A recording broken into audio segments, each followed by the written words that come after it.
sou o tutor de vocês.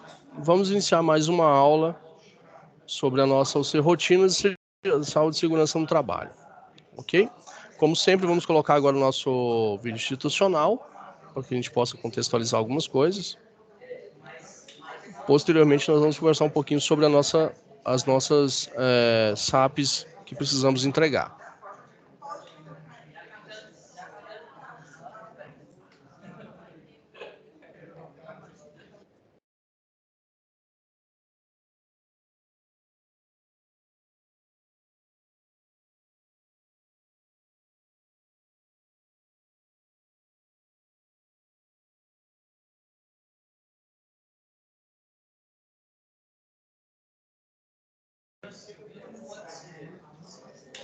Boa noite, Joeli, tudo bem? Só parei a nossa apresentação aqui do nosso vídeo institucional. Eu vou iniciar novamente aqui com vocês.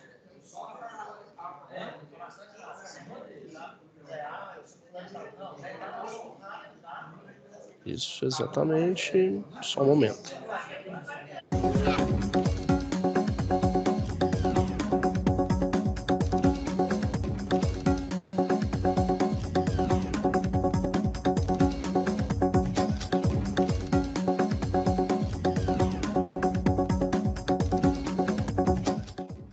Muitos produtos industrializados do setor da indústria de proteína animal são submetidos a processos de congelamento que visam elevar a vida útil do alimento e manter as características sensoriais, mesmo que esses itens sejam distribuídos para outros estados e até outros continentes.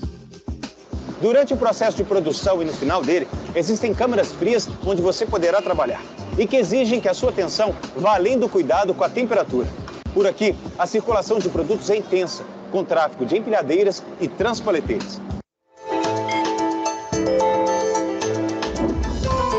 Para trabalhar em uma câmara fria, você precisa saber que a perda excessiva de calor pode causar o que chamamos de hipotermia.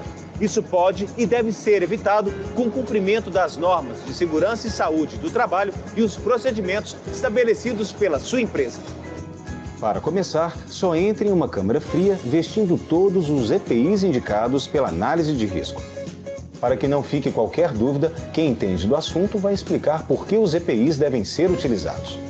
Eu estou aqui com Maria Isabel Guerreiro, técnica de segurança do trabalho, e ela vai passar algumas informações importantes para você. Maria Isabel, embora os EPIs sejam definidos de acordo com a temperatura de cada sala, você pode explicar a utilização correta dos mais comuns? Claro, os EPIs destinados para ambientes de baixas temperaturas incluem calças térmicas, jaquetas térmicas, luvas térmicas, meias de lã, gorro de proteção da cabeça, da orelha, da face, calçado de segurança e outros EPIs conforme a orientação da empresa. E para as atividades nas câmaras frias, o capacete é imprescindível, correto? Sim, muitos produtos congelados são empilhados em prateleiras, pallets e drive-in.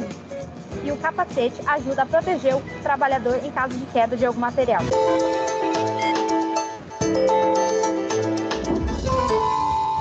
A circulação no interior destas câmaras é restrita. Somente trabalhadores qualificados, com autorização para o trabalho em câmara fria, devem circular por aqui no dia a dia. E todos devem respeitar a sinalização das áreas destinadas a pedestres e daquelas onde operadores circulam com as máquinas de transporte. Aliás, você vai conhecer algumas recomendações de operação. Maria Isabel, o transporte e o armazenamento dos produtos nas áreas de congelamento só deve ser feito por uma equipe experiente, não é? Sem dúvida. Os operadores eles devem ter treinamento e ter experiência adequada nessa função. Além de respeitar as boas práticas de segurança e saúde do trabalho, quais são os cuidados imprescindíveis para o dia a dia desses trabalhadores? Primeiramente, é preciso conhecer as regras que estabelecem como o transporte e o carregamento devem ser feitos em cada sala. Além disso, deve-se evitar ao máximo que as empilhadeiras se choquem com os pés das prateleiras drive-in. É importante respeitar os requisitos de operação da empilhadeira. Todos os trabalhadores devem ter treinamento adequado na função, portar a carteirinha sempre e realizar todos os exames adequados para a função. Você ouviu, né? Siga sempre as normas e tenha sempre em mente tudo o que a Maria Isabel acabou de compartilhar. Outra conduta importante: se você notar algum item fora de alinhamento ou prestes a cair, deixe o local imediatamente e comunique ao responsável pelo setor. Em caso de emergência, acione o alarme ou o sistema de comunicação da sala. Além desses dispositivos, as câmaras frias contam com mecanismo de abertura interna, que você precisa conhecer.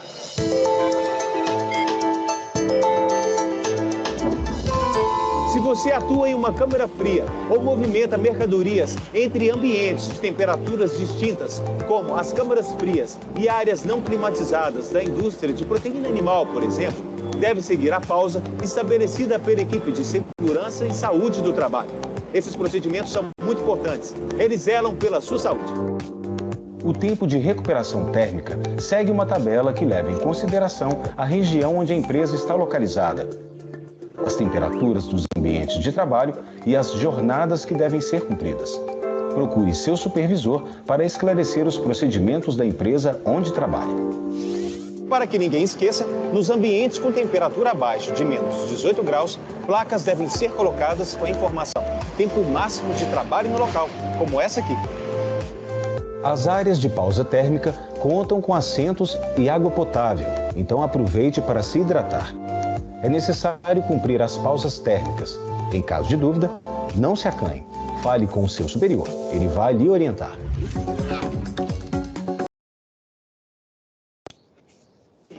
Então, pessoal, mais uma vez, boa noite a todos que estão aí. Deixar uma boa noite especial também, acho que para a Alaí, né, Alaí? A gente se conheceu pessoalmente por acaso.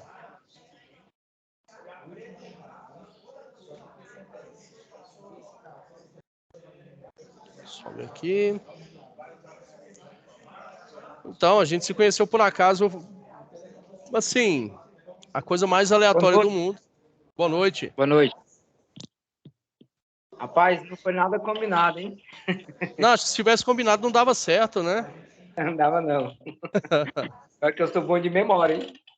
Então, eu até assustei, assim, eu falei, cara, eu nunca vi pela câmera, né? Será que é alguém que me conhece? Até achei estranho, mas assim, muito bom conhecê-lo, tá? Espero ter a oportunidade também de conhecer mais pessoas da nossa turma aqui pessoalmente, tá bom? Pessoal, na nossa última aula, quem lembra onde nós paramos?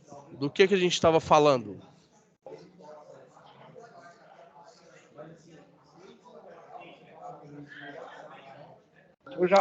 Eu cheguei no finalzinho na aula, né? Não tem como eu tirar mesmo.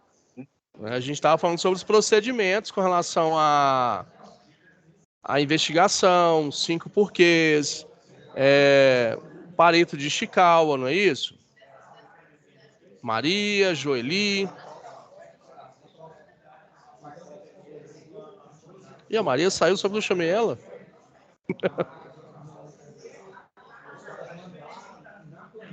Você não estava não, Joeli? Não, tudo bem, tranquilo, gente. Tá? O importante é que a gente vai falar, o assunto ele tem muito a ver com o que a gente está vendo nas nossas SAPs. O que eu quero fazer? Eu quero abrir a SAP por SAP hoje e quero que vocês prestem bastante atenção no que eu vou pedir para vocês com relação a cada SAP, tá bom? Deixa eu só compartilhar com vocês aqui, primeiramente, antes de abrir, né? A SAP 1, ontem, como é de dupla, ontem eu e o Gabriel a gente já fez e já enviou. Não sei se você já corrigiu aí. Acredito eu que sim, mas se não tiver corrigido também, amanhã já está na sequência para vocês aqui, tá? Deixa eu só pegar aqui. Rotinas, então a gente tem a SAP 1, vamos lá. Situação de aprendizagem. SAP 1. Augusto entrando. Deixa eu abrir ela aqui só para a gente contextualizar, pessoal. Observem que a SAP 1, nós temos a folha resposta, o anexo 1, que é o checklist.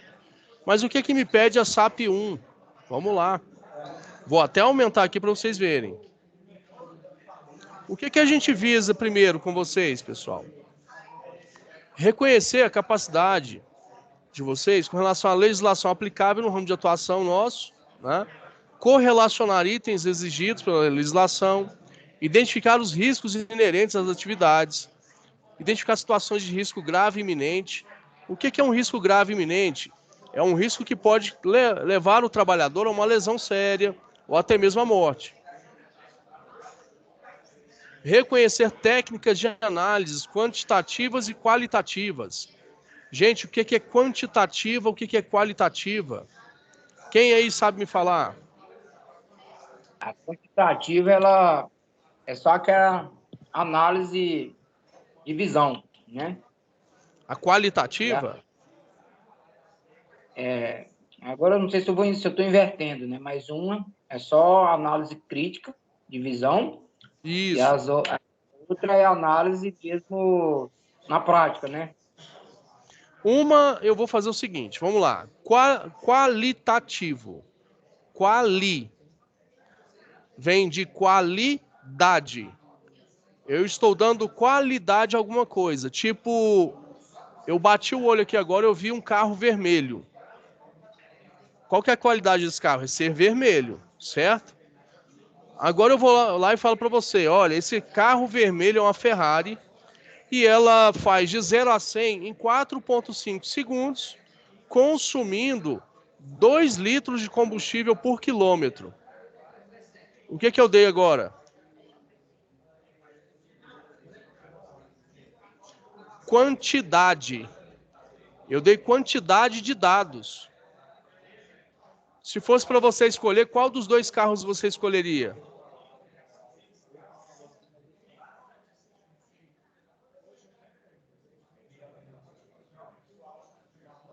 Pessoal, mas só um de cada vez, senão a gente vai tumultuar o negócio. Vamos lá. Claro que eu vou escolher aquilo que eu tenho mais informação. Então, o qualitativo, ele me dá qualidade do ambiente. O quantitativo, ele faz medições. Ele traz para mim dados precisos do ambiente de trabalho. Ele me dá uma precisão maior. Certo? Então, muitas das vezes, para identificar os riscos, eu preciso dessa quantidade. Mas aquilo que eu não consigo dar quantidade, eu posso dar qualidade. Vamos trazer para o trabalho, ruído. Eu sei que eu posso trabalhar num ambiente de 8 horas, num ambiente com horário de 8 horas, eu posso trabalhar até 80 decibéis de forma a nível de atenção e 85 decibéis para frente eu já preciso utilizar EPI. Eu preciso de medidas administrativas. Então, eu tenho quantidade. Mas se eu, por exemplo, não tenho um aparelho para medir ruído, aí de repente eu chego no ambiente de trabalho e tem muito barulho. Opa, aqui eu preciso de quê? Aqui eu preciso de medições. Eu preciso saber quanto de ruído, mas eu não tenho um aparelho.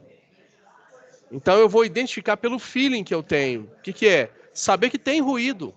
Então eu vou adotar a EPI antes que aquele trabalhador comece a se queixar de perda auditiva. Então eu quero que vocês desenvolvam em vocês como utilizar as técnicas, como identificar os riscos no ambiente de trabalho, tá? Então essa rotina, ela vem trazer para a gente o que é a nossa rotina. O que é a percepção de risco.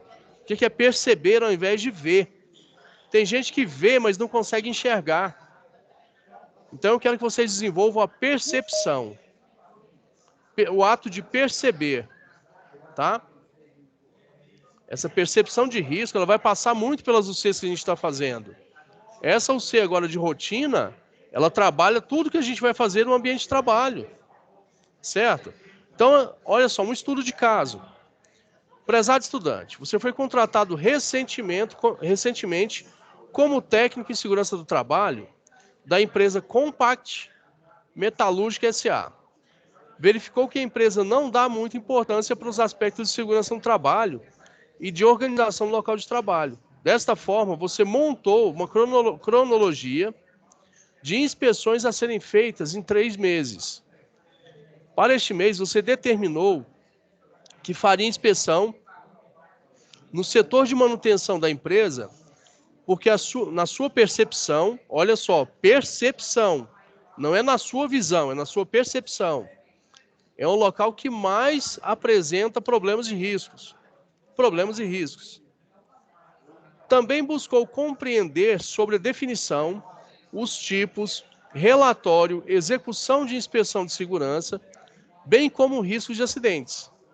Antes de iniciar a inspeção, no setor de manutenção, você deverá analisar com atenção a figura 1. Tá? Todas as etapas 1, 2 e 3 devem ser elaboradas em dupla. Olha só, bem grifado aqui. Devem ser elaborados em dupla. Eu tenho recebido muitas tarefas individuais. Mostra que a pessoa não soube identificar o que deve ser feito. Isso é percepção, gente. As pessoas não estão percebendo o que nós queremos que vocês percebam, que vocês desenvolvam. Por que fazer em dupla, professor? Se eu posso pegar, bater o olho aqui, ó, e identificar os riscos sozinhos.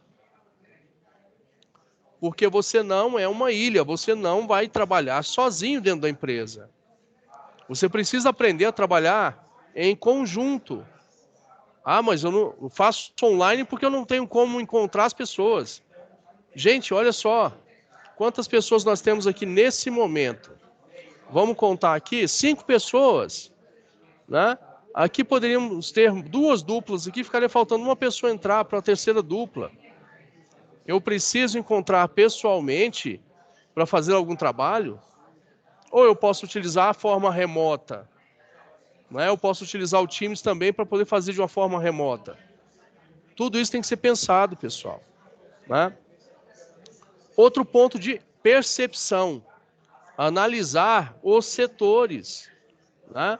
Eu tenho o ambiente 1, ambiente 2, ambiente 3. Cada um deles me traz um risco específico. Me traz uma dificuldade diferente. E eu preciso ser minucioso e identificar cada um deles aqui. Né? Ah, tem coisas aqui que estão fáceis. Né? O trabalhador está andando sem olhar para frente, tem um material no chão aqui. O extintor está obstruído, tem material combustível. A pessoa está em cima da escada sem proteção nenhuma, trabalhando sozinho. Tem um fio aqui que liga o ventilador, que atravessa todos os setores. Tem uma pessoa correndo, trabalho com máquinas, equipamentos. Falta de proteção. Oi? Produto químico aí no chão, vazamento. Produto químico no chão. Olha o que é percepção. Eu começo a olhar e perceber já, ó. Tá vendo? São pontos assim que a gente começa a bater o olho e falar, opa, tá errado. Então eu preciso agora começar a perceber. Alaí, no ambiente que você trabalha, com certeza você já deve ter visto algumas coisas que não condizem com a realidade. Tranquilo? Demais. Hã? Eu vejo demais, né? Mas Demais. aí cabe aquela... São vários setores, e aí acaba a gente, né? Não pode entrar, invadir o outro setor. Sabe como é que é hoje o ser humano, né? Você fala uma coisa, eles... Pro outro lado. Eu sei, mas, por exemplo, daqui a pouco você vai ter que fazer estágio. Aí você me disse que você vai para a construção civil. Não é isso? Esse mês agora. Então, o que os seus olhos precisam? Voltar para o ambiente da construção civil agora e identificar riscos. Ah, eu vou continuar no ambiente onde eu estou trabalhando. Eu preciso identificar riscos nesse local. Começo a perceber. Não é só olhar e passar por cima dele, é perceber. Identificar que ele pode causar um risco, um acidente, né? Aquele risco pode causar um acidente e, decorrente desse acidente, uma lesão séria. Então, eu preciso começar a perceber. Na etapa 1, gente, olha só. Fixou bem? Etapa 1, vamos lá. Elabore um checklist de inspeção. Que nós temos o modelo do checklist aqui no anexo 1. Certo? Contendo informações a respeito de riscos de acidentes, uso de EPI, ambiente, organização e layout, máquinas e equipamentos, ferramentas manuais, produtos químicos, ergonomia, isolamento, sinalização de segurança, equipamentos e dispositivos de combate a incêndio e procedimentos de trabalho, sem contar o número de trabalhadores envolvidos na atividade, os participantes da inspeção data e local, né, de cada ambiente. Eu vou fazer sozinho, pessoal?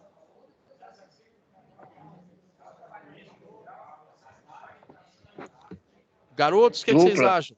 Dupla. Em dupla, olha só. Em Pode ser dupla. dupla de 2. Dupla de 2, exatamente. Né? Depois de elaborar o checklist, gente, faça a inspeção de segurança no setor de manutenção e preencha o checklist com os riscos identificados. Isso será realizado observando atentamente e detalhadamente essa figura. Figura 1. Etapa 3. Após elaborar e preencher o checklist, você deverá preencher a ficha de inspeção de segurança, analisar de forma geral, informando no mínimo 5 itens a serem corrigidos e adotando no mínimo 5 ações corretivas. Então quer dizer que agora não basta mais eu só ver, eu preciso perceber, e quando eu percebo, eu também trago situações de melhoria. Ah, tá, encontrei risco de produto químico no chão. E o que eu posso fazer para melhorar isso? Eu trago a ação corretiva, certo? Responder e postar no AVA. Oi?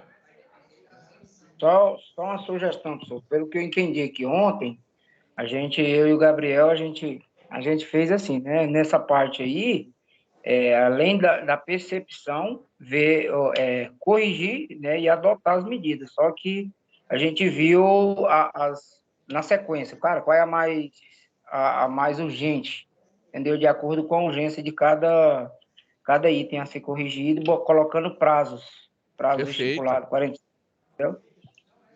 Cara, perfeito, é isso. Porque assim, você já começou agora a ter uma visão do quê? Além de perceber, além de trazer melhoria, o que eu preciso fazer? Priorizar. O que pode causar um acidente maior e o que dá para esperar dentro da empresa? Porque muitas das vezes eu não vou conseguir fazer tudo, correto? Foi isso que a gente viu ontem. A gente viu, cara, vamos ver aqui o que mais de urgência que dá para fazer, se é um treinamento de EPI, EPC, ou a retirada desse óleo. A gente ficou batendo cabeça, né? Isso daí dá para o cara ir treinando, né? É exatamente o que eu quero de vocês. Quebrem a cabeça.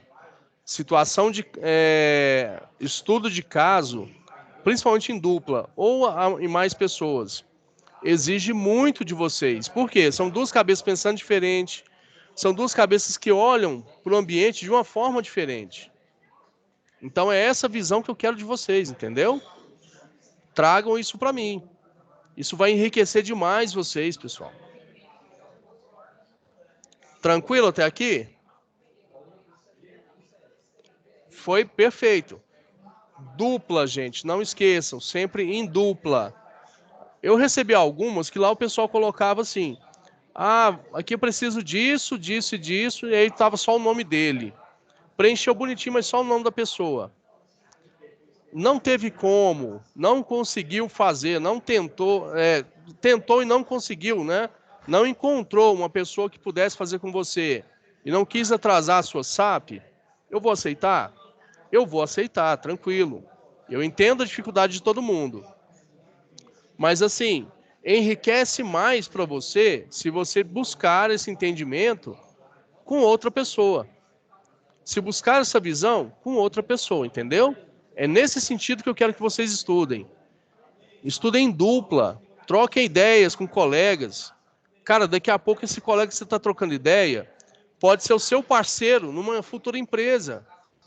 Pode ser seu parceiro numa futura sociedade de prestação de serviço, por que não? Entenderam? Então, assim, a gente vai tendo uma visão diferente. É essa visão que eu quero que vocês tragam, entendeu? De melhoria contínua através da visão sua e de outras pessoas. Aí a gente parte para a SAP 2, né? Que passa a ter um desafio um pouquinho maior. Olha só, agora é individual, né? eu tenho todo o estudo de caso aqui, da Metalúrgica Compact, onde você é o técnico em segurança no trabalho, há uma caixa d'água com 12 metros de altura. Ó, já comecei a percepção. 12 metros de altura é trabalho em altura?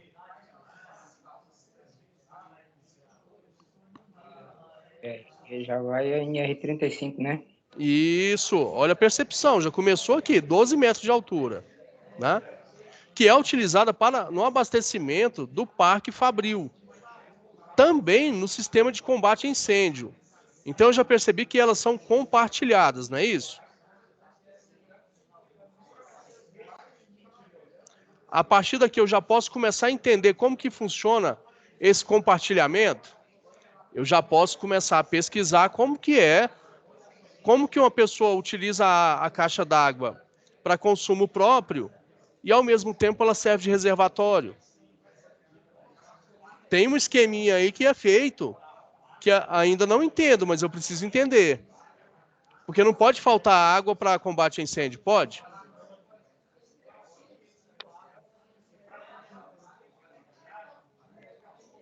Sim ou não, gente? Não, pode não. De jeito nenhum, pelo amor de Deus. A administração da metalúrgica, com a intenção de que a limpeza fosse feita quando os funcionários não estivessem trabalhando, resolveu contratar uma empresa para fazer uma limpeza no dia 7 de setembro, feriado nacional, antecipando a data programada sem avisar você. Mesmo sem comunicar à equipe de segurança no trabalho, que é responsável pela análise de riscos, a verificação de conformidades e liberação para o trabalho, a manutenção foi realizada pela empresa terceirizada. Opa, alguém aqui já falhou no processo. A análise de risco é um conjunto de métodos e técnicas que, aplicada a uma atividade, identifica e avalia a quantidade qualitativa e quantitativamente os riscos. Ela dá qualidade e dá quantidade. Perfeito? As técnicas de análise de risco são de fundamental importância para o gerenciamento de risco, no sentido de evitar acidentes ou a repetição deles. Por quê? Porque aconteceu um acidente, o que eu posso fazer? Aprender com ele e nunca mais esse acidente acontecer. Ele não pode ser recorrente, gente, pelo amor de Deus, isso não pode acontecer dentro da empresa. Né? No início da tarde do dia 7 de setembro, você recebe uma ligação do vigilante da empresa relatando que houve um acidente na caixa d'água. Você, sem entender direito o que houve, o que havia acontecido, foi até a empresa. Ao chegar lá, o vigilante lhe conta o que aconteceu e relata que o trabalhador que estava fazendo a limpeza da caixa d'água caiu dentro dela. Com a queda, ele sofreu várias fraturas, vários traumas. Teve de ser resgatado pelo corpo de bombeiros e encaminhado inconsciente ao hospital, vindo a óbito assim que chegou lá. Olha que tristeza. Né? Você não foi avisado, mas agora de quem é a responsabilidade disso, gente? O que vocês acham? Aí vai cair nas costas do técnico. Sobrou para você. Olha só, é o marido traído, né? Não sabia, mas aconteceu. Vamos lá. Você analisou o local do acidente, observou que a escada utilizada pelo trabalhador possuía apenas 10 metros de altura e não havia nenhum meio de salvaguarda. No dia seguinte, a administração da empresa lhe chamou para conversar sobre o ocorrido. Eles assumiram a responsabilidade e querem que você faça uma análise do acidente, emita um relatório elencando as causas e sugestões para que esse tipo de acidente não ocorra novamente. Além disso, eles querem que essa análise seja feita por meio da utilização de uma ferramenta em que as causas e efeitos do acidente sejam apresentados de forma gráfica. Anexo 2, Excel, diagrama de espinha de peixe. Na aula passada nós falamos sobre Pareto de Ishikawa, diagrama de espinha de peixe. A mesma coisa, gente. Não deixem outras pessoas colocarem na cabeça de vocês o seguinte: Pareto de Ishikawa é só um nome bonito do diagrama de espinha de peixe. A ramificação é a mesma coisa, beleza? Eu gosto do prático. Tem gente que gosta de florear. Para mim, é a mesma coisa. Esse documento deve contemplar, no mínimo, 3 causas e, no mínimo, uma solução para cada causa, justificando com a norma regulamentadora correspondente. Na folha resposta, anexo 3, beleza? Essa daqui é individual. O que você vai fazer? Realize a atividade individualmente e poste o arquivo usando o modelo fornecido, tá? No ambiente AVA. Ah, professor, mas o que é esse diagrama de espinha de peixe? Deixa eu pegar e mostrar ele para vocês aqui, gente. Só um minutinho, né? Para quem não viu na aula passada, deixa eu mostrar novamente, aí vocês vão entender o que é o Pareto de Ishikawa e o que é o diagrama que eu estou falando para vocês. Eu vou pegar ele aqui, vou mostrar um pequeno videozinho, só para vocês contextualizarem o que eu estou falando, tá? Mas é importantíssimo que a gente tenha essa noção. Pessoal, se eu puder depois salvar o vídeo e mandar no grupo para nós, agradeço. Eu vou fazer o seguinte, eu vou colocar na biblioteca, tá? Eu vou pedir pro nosso tutor colocar na biblioteca, pode ser? Fechou. É porque eu não tenho acesso ao grupo de vocês. Eu até pedi isso, mas eu não consegui entrar ainda no grupo de vocês. Eu até queria, tá? Mas assim, não consegui. Né? Vou rodar o videozinho, só para vocês entenderem, tá? Aí eu prometo que eu vou deixar lá. Só para vocês verem aqui, deixa eu só iniciar. Tá todo mundo vendo a tela? Todo mundo consegue ver, pessoal? Vamos lá. Ishikawa ela é representada por uma espinha de peixe. Na cabeça aqui da espinha do peixe, a gente sempre vai colocar o problema, a causa, aquilo que a gente quer resolver dentro do nosso processo. Então temos aqui mão de obra, máquina, método, medida, meio ambiente e material. Então, mão de obra envolve as pessoas do processo, treinamento e RH. Máquina envolve as máquinas e ferramentas do processo. Método envolve a maneira como o trabalho é realizado. Medida envolve os indicadores e metas do processo. Meio ambiente envolve o ambiente do setor, layout, clima. E material envolve os materiais utilizados na fabricação. Vamos agora aplicar essa ferramenta aqui num exemplo. Então, nós temos aqui um exemplo de um problema, que o nosso problema será as peças cortadas erradas. Então, aqui nós vamos dar exemplo que existe um processo em que as peças estão sendo cortadas erradas. Esse é o nosso problema. Vamos lá e verificar em mão de obra se existe algum problema, alguma causa que pode estar causando essas peças de estarem sendo cortadas erradas. Então, nós chegamos lá e verificamos que os operadores revezam entre as máquinas. Mas por quê? Porque falta mão de obra especializada. Mas por quê?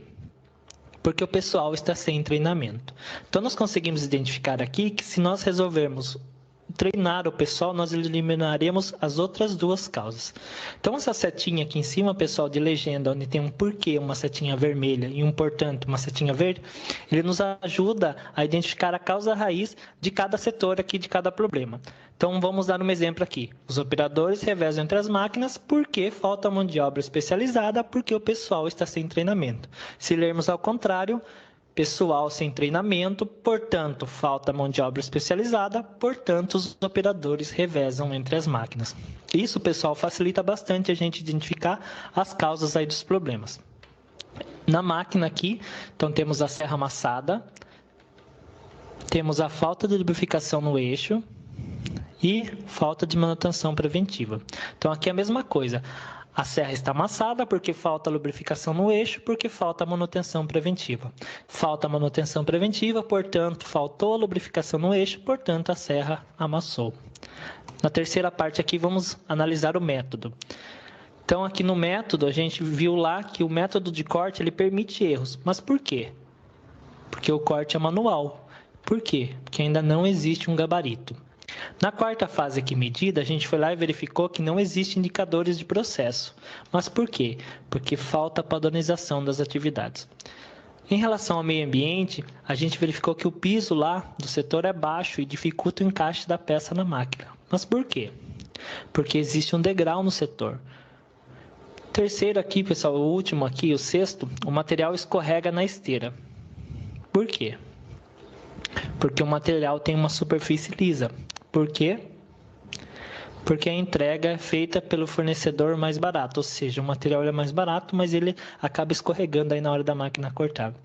Pessoal, que a gente consegue identificar o porquê de cada causa aqui, porquê de cada problema lá, que no caso aqui, peças cortadas erradas. Então agora nós vamos pegar só a causa raiz de cada problema, porque nós sabemos que se nós eliminarmos a causa raiz, nós iremos sanar o problema dentro do processo.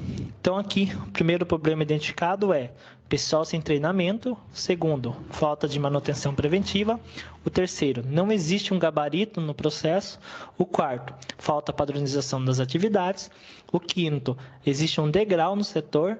E o sexto, a entrega feita pelo fornecedor mais barato, ou seja, o material mais barato que é entregue, porém ele não tem muita qualidade. Então, pessoal, se nós eliminarmos esses 6 problemas aqui, essas 6 causas raízes que geram o problema das peças cortadas erradas, o nosso problema ele vai sumir aí do processo. Em seguida, nós vamos aí criar então um plano de ação dentro do nosso processo. Aqui então, o problema é que as peças são cortadas erradas. Primeiro a causa raiz, depois o plano de ação em cima da causa raiz. Primeiro problema, então, pessoal, é pessoal sem treinamento. Então, o plano de ação será treinar o pessoal. Segundo, falta manutenção preventiva. Plano de ação, fazer manutenção preventiva. Terceiro, não existe gabarito. Então, nós vamos criar um gabarito de corte. Quarto, atividades sem padronização. Então, nós vamos padronizar as atividades. Quinto, degrau no setor, vamos tirar esse degrau do setor para facilitar aí o funcionário alcançar a porta da máquina. Sexto, material liso, mais barato, a gente vai consultar outros fornecedores que possam entregar um material com mais qualidade para que ele não escorregue na máquina. Então, pessoal, nós temos aqui todas as causas raiz que geram o problema das peças cortadas erradas e a gente realizando um bom plano de ação aqui, realizando todas as atividades aqui do plano de ação, o problema irá desaparecer do nosso processo. Pessoal, e aí? Conseguiram compreender? Ficou claro para vocês? Esse método aí facilita muito. Se o técnico tiver a percepção, né? Exatamente. É isso que eu quero que vocês percebam, tá? Percebam que se eu utilizo a forma correta de trabalhar, se eu busco o entendimento do que é que está pedindo na UC, o que está pedindo na SAP para enviar para o professor, eu vou começar a pensar como técnico em segurança no ambiente de trabalho. Essa forma que a gente tem dessa SAP, gente, da situação de aprendizagem, é como se você trouxesse para dentro do seu convívio aqui online o que eu vou viver lá fora, o que eu vou sentir na pele, tá? Então, pense como técnico em segurança já. Vocês são técnicos em formação. Vocês têm responsabilidades. É isso que eu quero de vocês. Comecem a subir o sarrafo de vocês, a se cobrarem um pouco mais das entregas de vocês, tá? O Pareto de Ishikawa, nome bonito, ou o diagrama de espinha de peixe. É exatamente isso que eu mostrei para vocês no vídeo. Você viu que se for passo a passo, eu consigo criar um plano de ação, eu identifiquei a causa raiz do problema, e eu consigo agora atacar o problema de forma que eu vou eliminar ele da minha vida? Traz isso agora para o ambiente de trabalho que você trabalha hoje, por exemplo. Identifica um problema. Vamos pegar aqui. Joeli, você trabalha com o quê?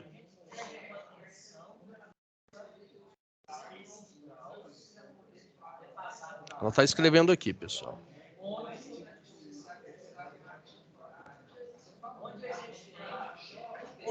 Oi, boa noite, tudo bem? Boa noite. Opa, melhor ouvindo sua voz. No momento eu não estou trabalhando na área, estou trabalhando numa empresa que distribui materiais de laboratório e hospitalar. Não tem problema. O que você faz aí? Eu mexo só com a documentação e com a parte da venda mesmo do equipamento, verifico como é aquele equipamento. Certo. Você já pegou algum tipo de problema ou dificuldade, um desafio no seu ambiente de trabalho?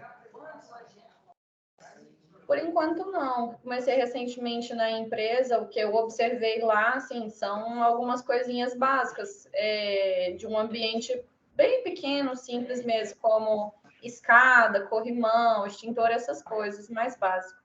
Certo, mas eu não estou nem falando sobre segurança, não. Estou falando sobre o seu ambiente mesmo. A sua função já gerou alguma dificuldade para você no dia a dia?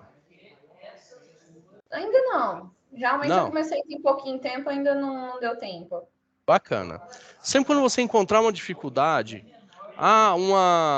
um desafio que eu preciso enfrentar no ambiente de trabalho, não só voltado para a segurança, gente.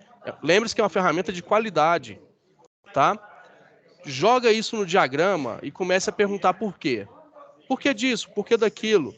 Você vai encontrar as causas raízes daquele problema que você não vê solução, tá? No dia a dia de vocês, pessoal, a mesma coisa, certo? Como que eu quero chegar num resultado? Através de passo a passo, planejamento, não é isso? Como que eu vou encontrar um fator que foi gerador de um acidente de trabalho? No caso aqui, o cara que faleceu. Seria muito fácil eu falar assim, olha, a culpa é da empresa. A empresa não me avisou. Se tivesse me avisado, não teria acontecido. Às vezes a gente faz isso também. E não é assim que a gente vai atuar como técnico, né? Houve um falecimento, igual está no relato lá. Tá, e agora? O que eu faço para nunca mais acontecer? Porque se eu conseguisse voltar à vida do trabalhador, perfeito. Só que não volta. Não tem como. Só que, assim, eu não posso perder mais uma pessoa pelo mesmo motivo. Aí já seria o quê? Insistir no erro. E nós não fazemos isso. O que eu preciso fazer, então? Procedimento, analisar, jogar no Pareto de Chikawa, encontrar as causas e efeitos, tá? Encontrei essas causas e efeitos, o que eu faço agora? Eu vou criar o plano de ação. Ele colocou o plano de ação tão certinho, que você fala assim, cara, é tão simples assim? É para ser simples, não é para ser complicado, tá? Mas eu preciso seguir passo a passo. Porque se eu não chegar no intuito correto, que é a eliminação de acidentes, por que eu estou trabalhando na área? Né? Por que eu estou fazendo a segurança no trabalho se eu não quero salvar vidas? Não faz sentido, né? Se a nossa função é auxiliar pessoas... Joeli, pode falar. Você falando sobre esse diagrama aí, me lembra muito criança, quando começa a perguntar, né? Sempre perguntam por que de tudo e vai a fundo e sempre vai... Você dá uma explicação, daquela explicação ele pede uma outra explicação. Então, vale a pena ser um pouquinho criança, às vezes, né? Curioso, perguntar o porquê mais vezes. Você já parou para pensar por que a criança sempre pergunta por que mais de 3, 4 vezes? Ela não sabe o real motivo do que a gente explicou, né? E aí ela quer entender a sua resposta, depois quer entender de novo. Você tem filho? Não. Não. Pela voz deve ser jovem, tem o quê? Uns 18? Não, 28. 28? Quase. Né? Vamos lá. Geralmente, quando a criança pergunta por quê mais de 2 vezes, ele já sabe a resposta, ele só quer confirmar com você. Não ache que é aleatório, que assim, não sabe de nada, está muito preocupado, é curioso. Ele já tem formado na cabeça dele a resposta. Ele só quer confirmar se você vai falar tudo aquilo que ele já sabe. Experiência de quem tem 2, tá? Um rapazinho e uma menina que, assim, eles especulam o tempo inteiro. Aí, de vez em quando, eu fico observando de longe, ouvindo a conversa dos dois ali. Eles já sabem tudo que eles estavam perguntando. Nós, como técnicos de segurança, nós temos conceitos formados?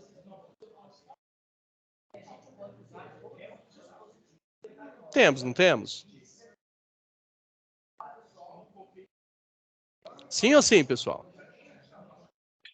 Sim, temos. Porém, tem Temos. que ser dados, né? Eu preciso ter embasamento agora. Se você, lendo aquele relato, você consegue identificar para mim o que aconteceu?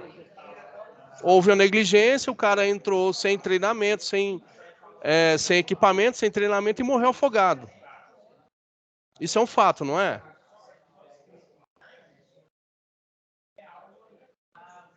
Agora, você acha que eu vou aceitar você colocar isso no papel para mim? Eu acho que é assim? Não, eu quero embasamento. Eu quero saber o porquê que você acha que é isso. Então, os conceitos eu tenho. Você também tem. Você tem um feeling de bater o olho, identificar e falar assim, olha, foi isso. Eu tenho convicção que foi isso aqui. Agora eu preciso pôr no papel como que isso aconteceu. Por que que chegou nesse ponto? Aonde foi a falha? Foi no processo? Foi na execução? Foi na autoconfiança em excesso? Foi na tentativa de reduzir custo? Entendeu? Então, assim, eu já tenho um conceito formado, né? Agora eu preciso ter um embasamento legal para poder justificar o meu conceito. E talvez também, gente, eu possa chegar à conclusão de que eu estava errado. Isso acontece, viu? Isso acontece. A gente faz ali, cria o conceito, faz um julgamento. De repente, a hora que você investiga, vai a fundo, fala, opa, eu estava errado. Né? A coisa foi um pouquinho a mais do que eu estava pensando. Certo? Então, não deixem de ter a percepção de vocês. Cada um vai ter uma visão diferente, vai encontrar um cenário diferente, mas os conceitos, eles surgem na nossa cabeça. Eu preciso aprender a como colocar isso no papel através de norma, né? Porque eu falei para vocês aqui, o cara subiu sem aparato nenhum. Opa, aparato nenhum não. Ele subiu sem treinamento de NR35 e sem os equipamentos necessários para a atividade. Agora eu já criei um conceito e, ao mesmo tempo, eu embasei isso em norma. Conseguiu pegar a diferença, gente? Eu estou deixando claro o que é a visão que eu quero de vocês? Não, bacana, Márcio. Bacana. A minha intenção é essa, é deixar o mais simples possível, o mais claro possível. Claro como água mesmo, tá? Porque segurança no trabalho não é um bicho de 7 cabeças. Ele não vai engolir você, a não ser que você deixe. A não ser que você não busque, sabe, ser melhor a cada dia. O desenvolvimento é contínuo, gente. É contínuo. A gente já está no Alce hoje, que ela não dá mais essa brecha para a gente fazer coisas medianas. Ao menos eu não quero que vocês sejam medianos, tá? Eu quero poder brigar de igual para igual com vocês lá no mercado. Ou daqui a pouco, falar assim, esse cara é tão bom que eu quero ele do meu lado. Para que eu vou brigar com ele? Eu preciso dele, então vamos unir forças. É isso que a gente precisa, sabe? É olhar para o colega de trabalho e falar, cara, esse aí é bom, né? Quase tão bom quanto eu. Não é questão de soberba, é questão de você entender e acreditar no seu potencial, tá? Cada um de vocês aqui pode desenvolver coisas boas, cada um de vocês tem conceitos, tem percepções formadas, então é preciso que você aprenda a colocar isso embasado em normas, fazendo coisas que tenham fundamento legal, que tenham fundamento e embasamento em normas e leis, certo? E agora eu quero um feedback de vocês, gente. O que vocês acharam? Deu para entender as SAPs, a 1 e a 2, o que a gente precisa que seja feito?